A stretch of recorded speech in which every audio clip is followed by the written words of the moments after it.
بسم اللہ الرحمن الرحیم والضحى واللیل اذا سجا صدق اللہ العظیم اللہم صلی علی محمد وعلی آل محمد وبارک واصحاب محمد وبارک وسلم۔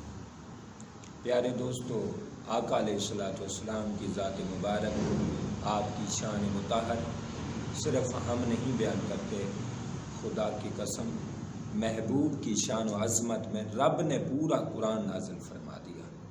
اللہ پاک نے پورا قرآن محبوب کی عظمتوں، ترانے، گیت اور آپ کے نغمے بیان فرمائے ہیں۔ اللہ رب العالمین نے تھوڑا سا جو مخالفین تھے، جو معاندین تھے، جو آقا علیہ السلام کو دل سے تسلیم نہیں کرتے تھے، جن کو حضور کی شان اچھی نہیں لگتی تھی، حضور کی عزت و عظمت، حضور کے گیت، ترانے، نغمات اور آپ کا ذکر خیر کسی کو اچھا نہیں لگتا تھا، تو رب نے ان کی آزمائش کی۔ اللہ نے کئی دفعہ آزمائش کی، دوسرے سپارے میں بھی آزمائش آئی ہے صحابہ کرام کی۔ بہرحال میں اپنے ٹاپک پہ رہنا چاہتا ہوں۔ اللہ رب العالمین نے آزمایا کہ دیکھتا ہوں کون محبوب کا غلام ہے، کون محبوب کو بدنام کر رہا ہے۔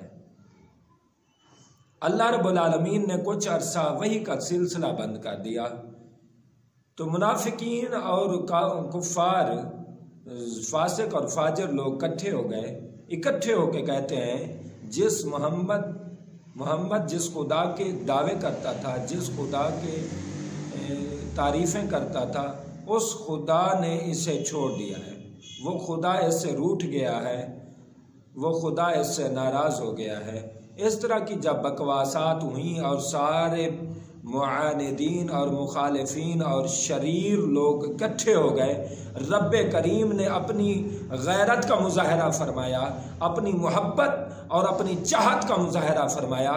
رب نے فرمایا محبوب والضحیٰ، پیارے آپ کے پیارے پیارے من بھاونے چہرے کی قسم، اور واللیل اذا سجا، اور محبوب آپ کی پیاری پیاری زلفوں کی قسم، ما ودعک ربک وما کلا، نہ آپ کے رب نے آپ کو چھوڑا ہے، نہ آپ کا رب آپ سے روٹھا ہے۔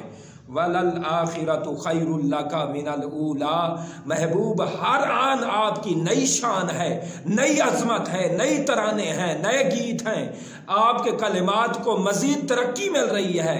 جو لمحات گزرتے جائیں گے آپ کے چرچے بڑھتے جائیں گے، آپ کی عظمتوں کے ترانے، آپ کی عظمتوں کے گیت لوگ گاتے چلے جائیں گے، قیامت آ جائے گی، آپ کا ذکر بند نہیں ہوگا۔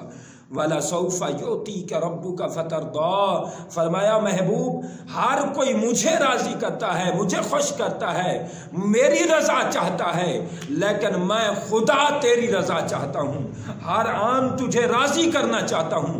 أَلَمْ يَجِدْكَ يَتِيمًا فَآوَىٰ، فرمایا محبوب آپ کو یتیم پایا، ہم نے ٹھکانہ دے دیا۔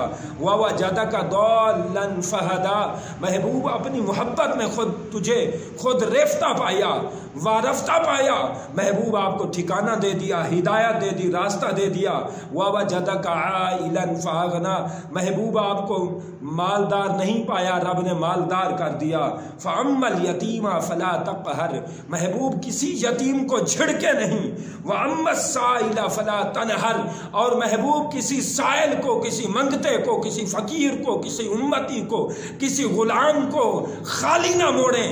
محبوب جو آئے آپ سے لنگر لے کے جائے، اور جو آپ سے لنگر اور خیرات لے کے جائے، قیامت تک اسے مانگنے کی ضرورت نہ پڑے، قیامت تک کے لیے اس غلام کو شہنشاہ بنا دیں، قیامت تک کے لیے دنیا حاکم تائی کو بھول جائے۔ ایسا وَأَمَّا السَّائِلَ فَلَا تَنْهَرْ، سائل کو ایسا دیں کہ دنیا آپ کی مثالیں بتائے اور دنیا آپ کی مثالیں بیان کرے۔ وَأَمَّا بِنِعْمَةِ رَبِّكَ فَحَدِّثْ، فرمایا محبوب علیہ السلام اپنی شان کی عاجزی نہ بیان کریں، عاجزی سے نہ کام لیں، بلکہ وَأَمَّا بِنِعْمَةِ رَبِّكَ فَحَدِّثْ، محبوب جو عظمتیں، جو ترانے، جو رفعتیں، جو مقام، جو مرتبہ، جو عہدہ، جو منصب، جو رب کی عطا ہے، جو رب کی کرم نوازی ہے، اس کا خوب چرچا کریں، اپنی نبوت کو بیان کریں، اپنی رسالت کو بیان کریں، اپنی پیغمبر شان کو بیان کریں، اپنی محبوب شان کو بیان کریں، جو رب نے مقام دیا ہے محبوب اپنی شانیں بیان کریں، تاکہ تیری شان بیان کرنا خدا کی سنت ہو، مصطفیٰ کی سنت ہو، صحابہ کی سنت ہو، علماء کی سنت ہو، اولیاء کی سنت ہو، تاکہ یہ چرچے تیرے قیامت تک زندہ رہیں اور باقی رہیں۔ اللہ پاک میرے چند کلمات کو اپنی بارگاہ عظمت میں، اپنی عظمت والی بارگاہ میں قبول فرمائے۔ اللہ پاک میرے چند کلمات کو اپنی بارگاہ میں قبول فرما کے اللہ پاک آقا علیہ الصلوۃ والسلام کی عزت و عظمت کے صدقے اللہ تعالی ہماری بخشش فرمائے، اور اس کا ثواب اللہ حضور کی پوری امت کے ایصال ثواب فرمائے۔ وآخر دعوانا